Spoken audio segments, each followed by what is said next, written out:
नमस्कार। कल मैंने आपको ये बताया था कि कुणाल की किडनैपिंग गोखले मार्ग हज़रतगंज से हो चुकी थी। 4 मई को एसटीएफ की स्थापना भी हो गई थी और एक ऑफिस छोटा सा खुल गया था। गाड़ियों की कमी थी। एडीजी लॉ एंड ऑर्डर साहब ने शासन में ये परसू करके ये शासन को समझा लिया था कि साहब हमारे पास जो गाड़ियां हैं वो जीपें हैं जो इस समय अपराधियों द्वारा, खासकर इस गैंग द्वारा जो गाड़ियां इस्तेमाल की गई हैं अब तक की जांच में, हम उनसे उसका पीछा नहीं कर पाएंगे। हमें इस समय की गाड़ियां तेज़ और ऐसी भी हों जिसमें हम अपने 4-6 आदमियों को बिठा सकें। उस समय टाटा सूमो नई नई गाड़ी आई थी। मार्केट सर्वे करके हम लोगों ने जाके वहाँ पता किया कि टाटा सूमो हमको सबसे अधिक सूट कर रही थी। हम इसमें 6 आदमी, 5-6 आदमी बैठ भी सकते हैं और किसी भी नई गाड़ी से जिसका प्रयोग श्री प्रकाश ने, आनंद ने किया था, उसका हम पीछा भी कर सकते हैं। शासन से परसू करके बहुत मुश्किल होता है कि जो लीक चल रही है पुलिस में, जैसे लीक थी महिंद्रा गाड़ियों के लिए, कि उससे हट के कुछ ख़रीदारी की जाए। लेकिन अजय राज शर्मा साहब ने परसू करके और 10 टाटा सूमो गाड़ियाँ एसटीएफ के लिए सेंक्शन करा ली। अब धीरे धीरे थोड़ा सा काम आगे बढ़ने लगा, लेकिन इसी बीच में कुणाल की किडनैपिंग हो गई। मैंने कल ये भी बताया था कि इतना हाहाकार मचा, व्यापारियों ने इतने आंदोलन, उनके संगठन के जो उनके ज्ञापन जगह जगह अधिकारियों को, कि तत्कालीन डीएम साहब श्री सदाकांत साहब को ये कहना पड़ा कि साहब हम 15 जुलाई से व्यापारियों को ट्रेनिंग कराएंगे असलहों को चलाने के लिए। सब जगह यही हुआ, सब व्यापारी सुरक्षित हैं। माननीय मुख्यमंत्री जी श्री कल्याण सिंह जी वो भी बहुत परेशान थे कि आखिरकार इसका क्या किया जाए। गाड़ियाँ दी गई, हम लोगों के असलहे सब अलग कर दिए गए कि एसटीएफ में जो लोग जाएंगे उनके लिए अच्छी किस्म की पिस्टल, AK-47, रिवॉल्वर, ये सब चीज़ें और भी जो आधुनिक आई हुई थी वो सब अलग कर दी गई हमारे ऑफिस में, और जो इक्विपमेंट चाहिए थे वो दिला दिए गए। हमारे असलहों को 35 PAC के शस्त्रागार में रखने के आदेश हो गए, ताकि हमें जिस चीज़ की ज़रूरत पड़े जिला पुलिस से हमारा कोई टकराव न हो, इसके लिए ये सब व्यवस्था की गई। मैंने ये बताया था कि उपाध्याय जी के मकान में रखने के बाद बार बार मोकामा से दादा का फ़ोन आता रहा कि तुरंत चले आओ। उनके हरकारों का भी फ़ोन आता रहा कि सब काम छोड़ के आप चले आइए, बहुत ज़रूरी काम है, इस समय दादा बहुत परेशान हैं। इन लोगों ने बताया भी कि साहब एक टेंडर हमारे पास है और उसका डिस्पोज़ल करने के बाद हम लोग आ जाएंगे। लेकिन उधर से ये दबाव था कि नहीं, टेंडर है आपके पास, हो तो कभी भी आप वसूली कर लेंगे उससे, आप लोग तुरंत आ जाइए। श्री प्रकाश ने और अनुज ने बैठ के ये किया कि जब वहाँ चलना ही है, वहाँ पता नहीं कितना टाइम और लगेगा, तो लगे हाथ एक पकड़, एक किडनैपिंग और कर लेते हैं। दोनों को यहाँ सुरक्षित रख के हम लोग चलेंगे। जो भी महीना 2 महीने का टाइम वहाँ लगता है तब तक हम लोग निगोशिएट करते रहेंगे। जब लौट के आएंगे तब इनका पैसा हम लोग ले लेंगे। तब तक ये भी पता लग जाएगा कि वहाँ किस तरह का काम था और वहाँ किस लिए हमें बुलाया जा रहा है। तो ये सोच के जल्दी जल्दी में ये हुआ कि कुंडली निकाली जाए, किसकी किसकी और निकाली गई है, कौन इतना और दे सकता है। एक तो है हमारे पास, ये कम से कम 1 करोड़ दे देगा, और 50 लाख 1 करोड़ वाला सुधीर ने बताया कि साहब एक यहाँ पे हज़रतगंज में कपड़े वाला व्यवसायी है, उसका शोरूम है रेमंड शोरूम के नाम से, उसके पास बहुत पैसा है, उसकी कुंडली निकाली थी, और आप कहिए तो आज फिर उसी को लगा देते हैं जिसने कुंडली निकाली थी, एक बार फिर से रिफ़्रेश कर लेगा। आज दिन भर की कुंडली वो निकाल के लाएगा, शाम तक उसको लाइन पर लेते हैं। अगर वो फ्रेम पर चढ़ गया तो पैसा दे देगा, और नहीं फ्रेम पर चढ़ा तो कल उसको भी उठा लेते हैं और उसको भी दूसरे वाले मकान पे जमा करके, और फिर या हो सकता है ये इसी मकान में उसको भी रख दिया जाए। 2 फ्लोर हैं, ऊपर वाले फ्लोर पे उसको कर देंगे, नीचे ये रह ये, और उसके बाद फिर हम लोग आराम से चलेंगे। बात तय हो गई। वो लड़का जिसने उनकी कुंडली निकाली थी पहले, उस लड़के को बताया गया कि बहुत अर्जेंट है और बहुत बारीकी से सब चीज़ों को पता करके शाम को बताओ।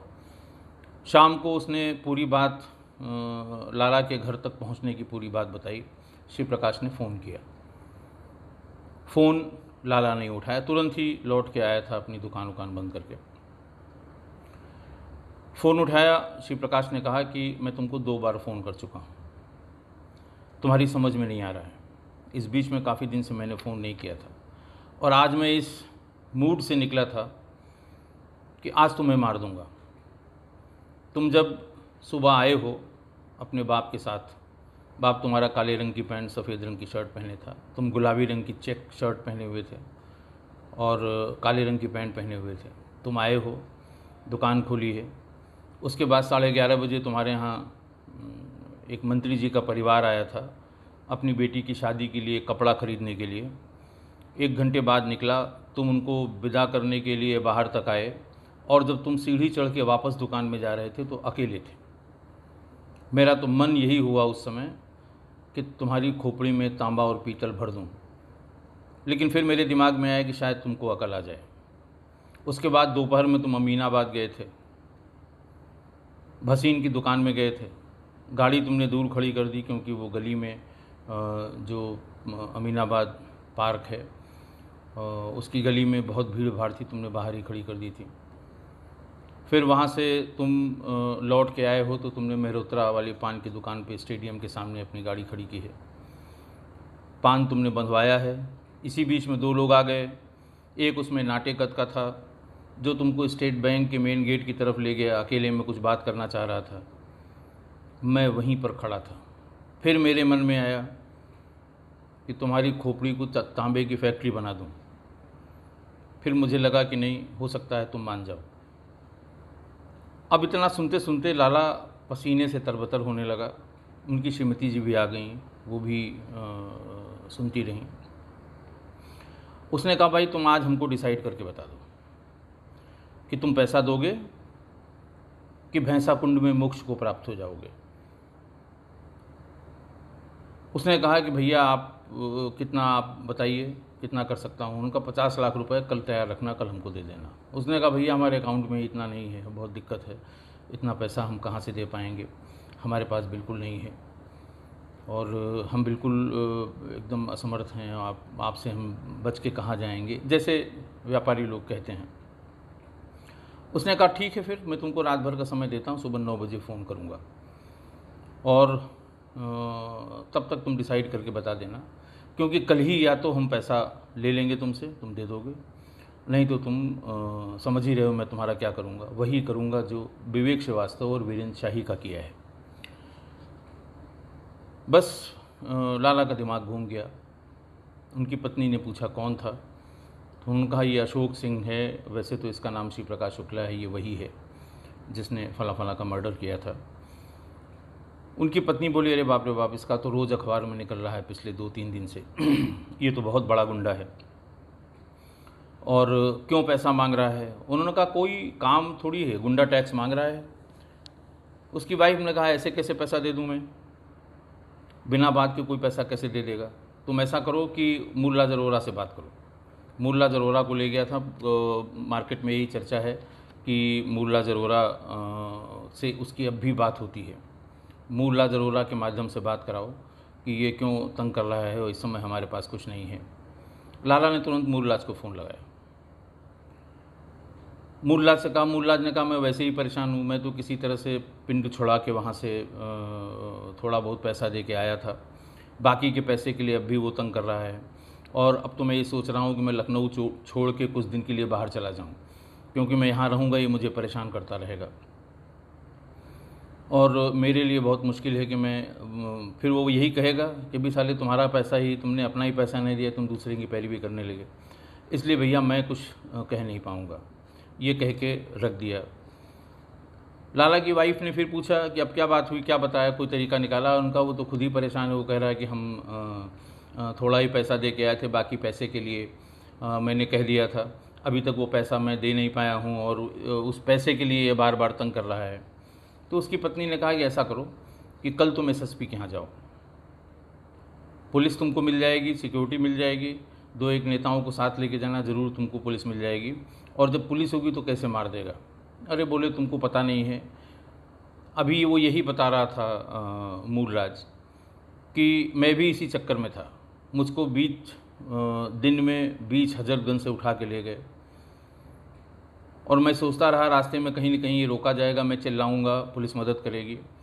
वहाँ से मोकामा तक बाई रोड ही ले गया और रास्ते भर जहाँ भी पुलिस मिली सब ने इसको सल्यूट किया। और मुझे तो ये भी डाउट है कि ऊपर से नीचे तक इसकी सेटिंग है, इसीलिए पुलिस इसके पास तक नहीं पहुंच पा रही है।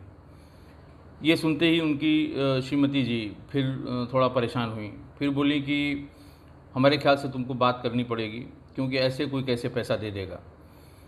फिर उसने कहा कि ठीक है, ऐसा करते हैं, कल फ़ोन आता है, फिर उससे रोएंगे गिड़गिड़ाएंगे और अगर मान गया तो ठीक है। तो उन्होंने कहा तुमने क्या कहा। उन्होंने कहा कि देखिए हमारे पास जब हम अकेले थे यहाँ इस मार्केट में तो हमारे पास कुछ पैसा था, इस समय धंधा बहुत मंदा चल रहा है और 3-4 और नए कपड़े के बड़े दुकानदार, बड़े बड़े शोरूम यहाँ खुल गए हैं। अब हमारी बिल्कुल उस तरह की पहले जैसी बात नहीं रही और हम बिल्कुल घाटे में चल रहे हैं, इस तरह की बात उससे की जाएगी। तो उसकी बीवी ने कहा कि देखो ऐसा है कि उससे ठीक है, ये बात कर लो कि ठीक है हम तुमको थोड़ा पैसा दे देंगे, लेकिन ये बाकी तीनों शोरूम बंद करा दो। अगर वो इतना पावरफुल है तो ये तीनों पैसे वाले हैं, या तो इनसे पैसा वसूल लो या बंद करा दो। लाला ने कहा तुम हमेशा इस तरह की बात करती हो, बात तो कल तक खुल जाएगी, कभी न कभी ये खुलेगी और तुम भी जेल जाओगी, हम भी जेल जाएंगे, और आखिरकार उनके भी बाल बच्चे हैं। ठीक है, मार्केट में हमारा वो कंपटीटर है, लेकिन हम ऐसा नहीं कर सकते। सुबह 9 बजे का ये लोग इंतज़ार करते रहे। 9 बजते बजते जब ये लगा कि अब फ़ोन आएगा तो लाला ने कहा देखो तुम बता देना कि हम नहाने गए हैं और आधे घंटे बाद फ़ोन करें। इस बीच में तुम बात करना, अगर तुमसे बात करता है तो तुम रोना गाना हो सकता है, वो बात समझ में आ जाए उसके। दोनों पति पत्नी बैठे थे, तभी तक फ़ोन की घंटी बजी और लपक के उनकी श्रीमती जी ने फ़ोन उठाया, लेकिन ये लाला के छोटे भाई का फ़ोन था। जैसे ही फ़ोन क्रेडिल पे रखा होगा वैसे ही घंटी बजी और उसका फ़ोन आ गया। उसने पूछा कौन बोल रहे हैं। उसने कहा तुम कौन बोल रही हो, लाला कहाँ हैं। उनका वो किसी के फ़ोन का इंतज़ार कर रहे थे, अभी भी नहाने गए हैं, और आप कौन बोल रहे हैं बता दीजिए तो मैं आते ही उनसे बात करा दूंगा। तो उसने कहा भाई ये तो बात बहुत गलत है, जब मैंने 9 बजे कहा था तो उन्हें वेट करना चाहिए था। तो बोले आप नाम बता दीजिए मैं बता दूँ। उनका मैं अशोक सिंह बोल रहा हूँ। तो बोले अरे भाई साहब आप ही के, शायद आप ही के फ़ोन का इंतज़ार कर रहे थे, जब फ़ोन नहीं आया तो वो नहाने चले गए। भाई साहब आप, कल आपकी बात मैंने उनसे सुनी थी, तो हम बहुत छोटे छोटे बच्चे हैं, हम पे रहम करिए, हम वैसे नहीं है जो आप समझ रहे हैं। उनका अच्छा, तो परसों गई थी वहाँ बर्थडे पार्टी में, नाम बताया फलां के, 3-4 किलो चांदी और हीरा पहने हुई थी, पूरा शहर लूट के रख दिया और तुझ पे रहम करें। तो वो एकदम से सकपका गई, कुछ उसके मुंह से आवाज़ नहीं निकली। लाला पीछे खड़े खड़े देख रहा था क्या बात हुई। तो उन्होंने कहा अरे फिर भी हमारे बच्चे बहुत छोटे हैं, थोड़ा तो रहम करिए भाई साहब। आप जो वो है, जो पैसा है वो बहुत ज़्यादा आप मांग रहे हैं। बोले मैं तुझसे बात नहीं करूँगा। मैं तुझसे क्या बात करूँ, और तू क्यों फ़ोन पे बात कर रही है। मैंने बताया ना कि 4 किलो सोना तो लादे हुए थी उस दिन, परसों जिस पार्टी में गई थी। फिर उसके आगे वो कुछ नहीं बोल पाई। फिर उससे पूछा तेरा नाम क्या है, तो उसने कहा मेरा नाम भाग्यश्री है। बोले नाम तो तेरा बड़ा अच्छा है, बस थोड़ी हाइट तेरी कम है, अगर तेरी हाइट और होती तो लखनऊ की सबसे खूबसूरत लेडी होती। बस इतना सुनते ही उसका फ़ोन का चोंगा लाला की श्रीमती जी के हाथ से छूट के नीचे गिर गया। एकदम घबरा के लाला ने पूछा क्या बात हुई, क्रेडिट पे रखा, पूछा क्या बात हुई। अरे बोले भाई ये तो बड़ा ख़तरनाक आदमी है और पैसा इसको देना पड़ेगा। अब ये है कि ये तय कर तमाम कर लो कि कितना पैसा, कम से कम जितना हो सके उतना करो। वो तो बहुत ही बदमाश आदमी है ये। परसों जो हम लोग गए थे बर्थडे पार्टी में तो उसका भी जिक्र कर रहा था। तो इसका मतलब ये अपने आसपास का कोई आदमी या तो इसको खबर कर रहा है, या वास्तव में ये जो कहता है कि हम पीछे पीछे थे, ये पीछे पीछे ही कहीं देख रहा है। दोनों पति पत्नी, दोनों जिसको कहते हैं कि वो एकदम से डूब गए शंका में कि जाने क्या होगा। वो सब बात कर ही रहे थे, तब तक फिर से फ़ोन आ गया उसका। अब की बार लाला ने फ़ोन उठाया। पहले तो उसने लाला को अरदब में लिया कि जब मैंने कह दिया था तो बीबी को फ़ोन क्यों पकड़ाया, तो क्यों नहाने चला गया, इस तरह की तमाम बातें। फिर लाला ने कहा कि भैया हम 50 तो हमारे पास हम किसी कीमत पे नहीं दे पाएंगे, आप कहिए तो। बोले अच्छा कितना देगा, उनका हम 5 लाख रुपए दे सकते हैं। 5 लाख का नाम सुनते ही, अच्छा ये बात बता दूं मैं कि वो गालियां बहुत विशिष्ट प्रकार की दिया करता था। क्योंकि ये सार्वजनिक प्लेटफॉर्म है, उन गालियों का जिक्र करना उचित नहीं है। बिना गाली के, यानी वो गालियाँ इस तरह की देता था कि अगर 10-20 लोगों के ऑडियो सुनने को हों, जो हम लोग सुनते थे रेगुलर 10-20 बदमाशों के, तो बिना ये देखे हुए स्टिकर को कि वो किसका ऑडियो हम सुन रहे हैं, उसे आराम से बता सकते हैं कि श्री प्रकाश शुक्ला बोल रहा है। ऐसी विशिष्ट गालियाँ देता था। पूरी फहरिस्त है उसकी लंबी गालियों की। उन्हीं जो विशिष्ट गालियाँ थीं, उन गालियों से उसने उसको पहले। फिर लाला अपने उस पे आ गया कि देखिए हम इस तरह से बहुत परेशान हैं, हमारे 3 और। बोले कौन कौन हैं? लाला ने एक सांस में तीनों शोरूम के मालिकों का नाम गिना दिया। उन्होंने कहा ठीक है तू पैसा दे दे, एक बार तू पैसा हमें देगा तो तुझे पूरे हज़रतगंज में चमका दूंगा, सिर्फ तू रहेगा, कोई दूसरा नहीं रहेगा। जैसे ही तीनों का नाम बताया तो शिव प्रकाश ने कहा अच्छा वो सिंधी की बात कर रहे हो? 2 सिंधी हैं, एक बनिया है। वो एक जो गोरा गोरा सा है बहुत मीठा है लेकिन बहुत हरामी है, मुझे भी पता है। चलो कोई बात नहीं, ये तीनों शोरूम बंद हो जाएंगे। फिर वो बोला अरे नहीं नहीं भैया ऐसा ना करिए, उनके भी बाल बच्चे हैं और ऐसा कर देंगे, बस ऐसा कुछ हो जाए कि हमारा भी व्यापार चले तो कुछ हम 4 पैसे के आदमी हो जाएं, इस समय बहुत दिक्कत में चल रहे हैं। बोले मैं तुमको चमका दूंगा, लेकिन बता कितना, ये पैसा कब तक देगा? बोले भैया ऐसा करिए फिर हम 10 आपको दे देते हैं और फिर 3-3 महीने की किश्त आप बांध दीजिए, 10-10 करके हम साल भर में आपको पूरा कर देंगे। फिर जैसे ही साल भर का नाम सुना वो 100 गालियाँ देने शुरू कर दी उसने। बाद में थोड़ी देर बाद थोड़ा बातचीत करने के बाद उसने कहा अच्छा ठीक है, कल तुम 10 लाख रुपए अपने काउंटर पर तैयार रखना, कोई आदमी जाएगा, कल मैं बता दूंगा वो क्या नाम लेगा और वो पैसा उसको दे देना। बात कहने की ये कि वो इस चक्कर में था कि अगर ये मना करेगा कल इसको उठाएंगे, दोनों के एक साथ रख देंगे, लेकिन वो पैसा देने को राज़ी हो गया।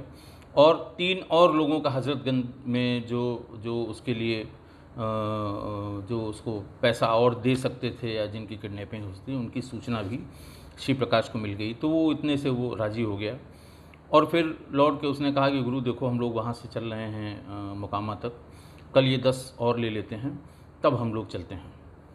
10 और मिल जाएगा, रास्ते में जाने कौन कौन सा खर्चा लगना हो। उसके बाद फिर ये मोटा मुर्गा है, ये अपने पास रहेगा, वहाँ से लौट के आएंगे तब इसका पैसा हम वसूल लेंगे।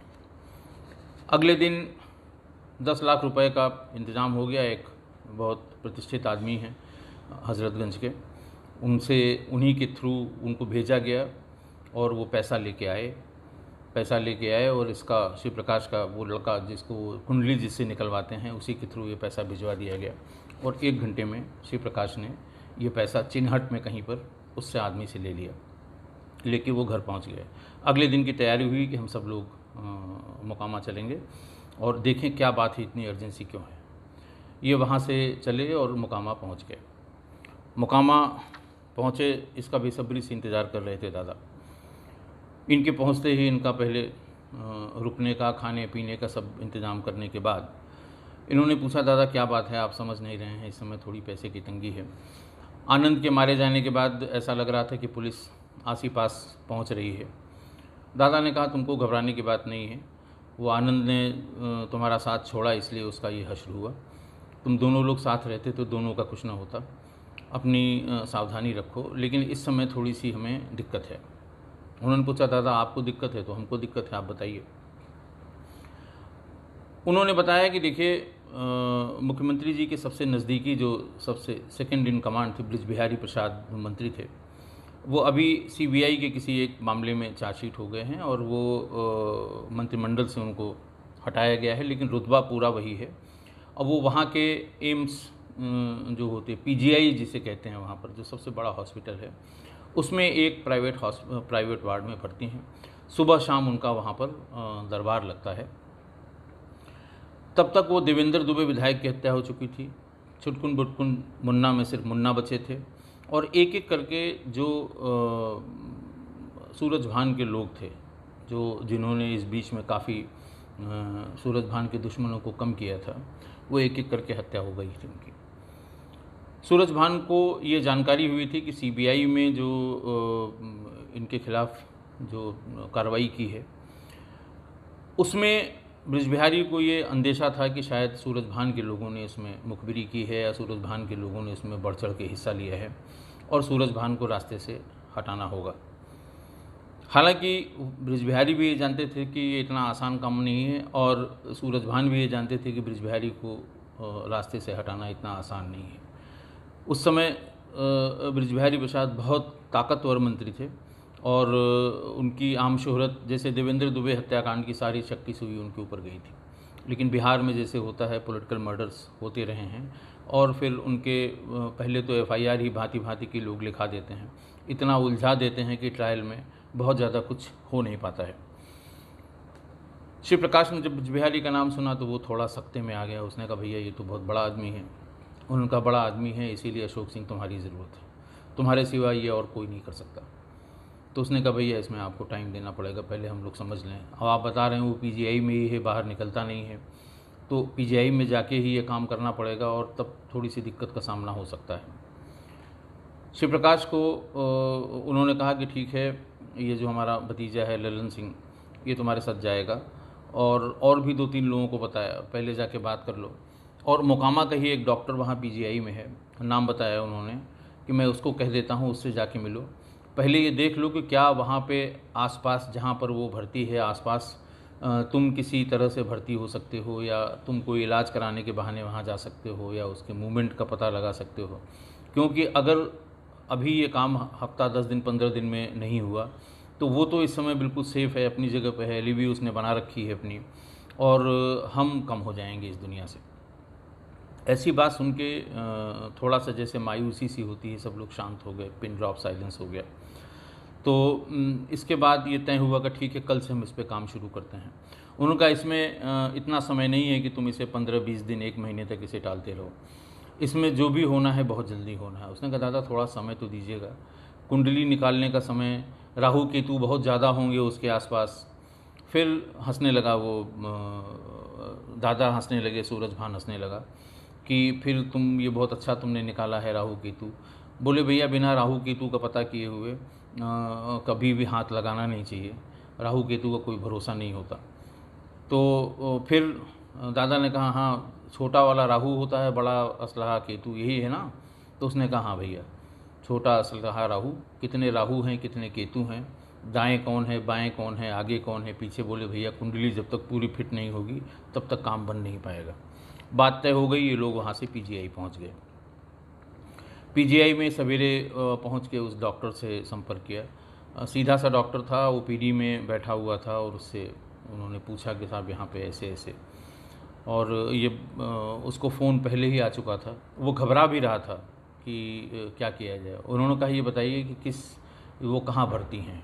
बोले देखिए हमारा इससे कोई मतलब नहीं, आप ही बताइए कि आप आपको क्या दिक्कत है, किस मर्ज से, क्योंकि हम जिस डॉक्टर को, हम अकेले तो करेंगे नहीं, हम ओपीडी में हैं, जो रेफ़र करेगा उसको बताना पड़ेगा, जो आपको भर्ती करेगा उसको बताना पड़ेगा, जो प्राइवेट वार्ड दिलाएगा आपको उसे बताना पड़ेगा। तो पहले तो आपके कोई केस हिस्ट्री हो, कोई बात हो, और ऐसी हो जो कि पकड़ में ना आए, ताकि हम उस बात को कह के आपको वहाँ तक पहुँचा सकें। बात ये तय पाई गई कि आप ये बताएंगे कि साहब हमको जो इसकी है हार्ट की जो हार्ट बीट है, ये रह रह के बहुत ज़्यादा हो जाती है और पसीना होने लगता है। तो फिर ये आपको भर्ती किया जाएगा, आपका तमाम टेस्ट किया जाएगा, और 8-10 दिन इस टेस्ट में आपके निकल जाएंगे, और तब तक आप देख लीजिए क्या कर सकते हैं। ये बात करके उसने ओपीडी में एक पर्चा बनाया और कार्डियोलॉजिस्ट के पास भेज दिया। कार्डियोलॉजिस्ट ने भी प्राइमा फेसी उनको सब ऊपर नीचे सब देखा दाखा, और उन्होंने बताया अभी नॉर्मल। तो उनका डर सब अभी तो कुछ नहीं है, लेकिन कभी कभी इतनी ज़ोर से ये धक धक धक धक करने लगता है कि पूरा शरीर पसीने पसीने हो जाता है, आँखों के सामने तारे नाचने लगते हैं। तो उसकी समझ में आया कि अच्छा ठीक है। बोले ठीक है, आप जनरल वार्ड फला फला फला में अभी हम आपको भिजवा देते हैं और पहले आपके टेस्ट होंगे। इसमें टेस्ट बड़े बड़े हैं, बड़े गंभीर टेस्ट हैं। टेस्ट के बाद ही हम किसी नतीजे पे पहुंचेंगे कि आपको आपकी दवा कैसे शुरू हो जाए। तो उसने कहा ठीक है साहब। फिर जाके जो साथ में सुधीर था, अनुज था, इन लोगों ने जाके बताया कि भाई ऐसा ऐसा बता रहे हैं, तो इनको जनरल वार्ड में कर देगा तो क्या फ़ायदा होगा, इसे तो प्राइवेट वार्ड में फलां फ्लोर के प्राइवेट वार्ड में जब तक भर्ती नहीं किया जाएगा तब तक कोई फ़ायदा नहीं होगा। क्योंकि इन लोगों ने तब तक घूम टहल के पता लगा लिया था कि बृज बिहारी प्रसाद कहाँ किस प्राइवेट वार्ड में भर्ती हैं। ये भी पता लगा कि एक पूरा फ्लोर इनके लिए खाली करा दिया गया। फ्लोर जहाँ से शुरू होता है वहाँ पर कम से कम 10 बंदूकधारी बैठे रहते हैं और ये इंस्ट्रक्शन थे कि ये उस फ्लोर में कोई दूसरा मरीज़ नहीं आएगा। सुबह सुबह जो लोग मिलने जुलने आते थे बृज बिहारी प्रसाद जी से, वो उस फ्लोर के और जो दूसरे रूम्स हैं उसमें रुक जाते थे। और शाम को या दोपहर में अगर जनता के लोग आते थे तो बाहर लॉन में बैठ के और उनकी पंचायत होती थी। उस समय भी 15-20 असलहाधारी बृज बिहारी प्रसाद जी के आसपास रहते थे। ऐसे में इन्होंने श्री प्रकाश से कहा कि भैया वो तो फ्लोर पे ही उस कॉरिडोर में जो दोनों तरफ हैं वो तो बाहर ही बेंच लगा के सब बैठे रहते हैं, वहाँ तो बहुत मुश्किल है कि हमको कमरा मिले, और जब तक वहाँ नहीं मिलेगा हम इनकी एक्टिविटी वॉच नहीं कर सकते हैं। तो फिर वही मुकामा वाले के पास गए कि कौन अलॉट करता है। बात करते करते उसने इधर इनसे बात की, उनसे बात की, और फिर ये कन्विंस किया उनको कि साहब इनको प्राइवेट वार्ड में ही रखिए, ये को हमारे जानने वाले हैं। और मुझे किसी का हमारे जानने वाले हैं ये नहीं बताया उसने कभी, क्योंकि जब बाद में पूछताछ हुई थी तो उसने कहा हमारे जानने वाले नहीं हैं, लेकिन उसने ये बताया था कि ये रेफरेंस किसी इम्पॉर्टेंट आदमी का है। तो बात करते करते उन्होंने कहा साहब इस फ्लोर में कमरा नंबर इतने से इतने तक नहीं दिया जा सकता है, बृज बिहारी प्रसाद जी के आदमी हैं। तो खैर उसके ठीक सामने वाला कमरा इन लोगों ने तय किया कि ये खाली है, इसमें हम दे देंगे। पहले सुधीर जाके देखा है, उसने कहा भैया ठीक है, वहाँ से हम इन पे नज़र भी रख सकते हैं और जो लोग यहाँ बैठे रहेंगे उनसे बातचीत करके हम और भीतर की बात पता लगा सकते हैं। तीसरे दिन वो उस प्राइवेट वार्ड में जो उस कॉरिडोर में जिसमें बृज बिहारी प्रसाद थे उसके ठीक सामने वाले कॉरिडोर का मुहाना जहाँ ये लोग बैठते हैं उसके ठीक सामने थोड़ा सा दाएँ बाएँ रहा होगा, उसी में ये जाके एडमिट हो गया। देखिए बीमारी तो कोई थी नहीं, बस केवल ये था कि सुबह कोई टेस्ट इनका कार्डियोलॉजी से रिलेटेड बहुत ढेर सारे ईसीजी से लेके ईसीजी, टीएमटी, दुनिया भर के जो टेस्ट होते हैं वो टेस्ट के लिए इनको लिखा गया। पैथोलॉजिकल टेस्ट तमाम लिखे गए। 1-2 दिन में इन लोगों ने घूम टहल के ये पता लगा लिया कि कैसे ऐसा हम क्या करें कि हमें इसके बारे में सारी जानकारी। फिर धीरे धीरे सुधीर उन लोगों के जो वहाँ इसकी सिक्योरिटी में बाहर बेंच लगा के बैठे रहते थे उनके पास बैठना शुरू किया। बातचीत करते करते ये पता लगा कि जब भीड़ बहुत आएगी तो बहुत से लोगों को इंटरटेन ऊपर नहीं करते हैं, खाली जो मिनिस्टर्स हैं या बहुत इंपॉर्टेंट पार्टी के लोग हैं वो लोग ऊपर आते हैं। बाकी लोगों से मिलने के लिए माननीय मंत्री जी नीचे ही जाते हैं, वहीं उनकी कुर्सी लगा दी जाती है, वहीं लोगों से ये बातचीत करते हैं। ये तय किया इन लोगों ने बैठे बैठे कि अब हम इसको यहाँ तो मारना बहुत मुश्किल होगा, ये जब बाहर निकलेगा लॉन में, जब कभी भी निकलेगा, और जब तक नहीं निकलता है तब तक हमें इंतज़ार करना होगा। इस बीच में ये हुआ कि आखिर जब वो वहाँ बैठता है, एक बार बैठे हुए पोजीशन में देख लें कि हम लोग कहाँ से मारेंगे, कहाँ से निकलेंगे। वही कुंडली निकालने वाली बात, किस गेट से निकलना आसान होगा, कोई दीवार है तो उसको फांदना आसान होगा। बहरहाल तीसरे दिन ही शाम को फिर बृज बिहारी प्रसाद जी नीचे गए और ये श्री प्रकाश और सुधीर, श्री प्रकाश ने कम्बल उम्बल ओढ़ लिया और ऐसा लगने लगा जैसे बीमार आदमी है और डॉक्टर ने कहा है टहलने के लिए, तो वो वहीं आसपास पास के लॉन में टहलने लगा। लेकिन एक एक बारीक चीज़ें उसने देख लीं कि कैसे हमें करना है और कैसे यहाँ से निकल के भागना है। बात पूरी तय हो गई और सब ने बैठ के ये तय कर लिया कि बिल्कुल ठीक है। अब की बार फिर ये बताया गया कि टेस्ट अब बहुत ज़्यादा नहीं रह गए हैं, 2-3 दिन में वो निकालने की बात करेंगे। तो उन्होंने कहा कि फिर दादा से बात की जाएगी कि डॉक्टर से कह के कुछ और रास्ता ऐसा बताएं कि 1-2 दिन और हम यहाँ रुक सकें।